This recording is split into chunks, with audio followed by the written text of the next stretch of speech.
To print the architectural report, move to the specific node in the project navigator and add the architectural report. The report composition is then launched and is then proposed in a word processor environment.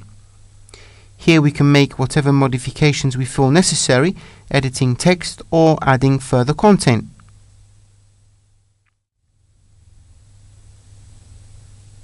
The report is based on the general description of the project, which is the same data inserted in the general data node and the various front and rear views of the building.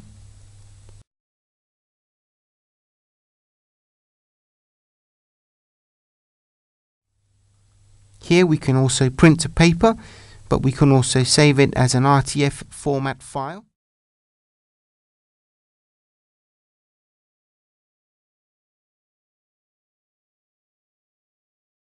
Or export it to the PDF format.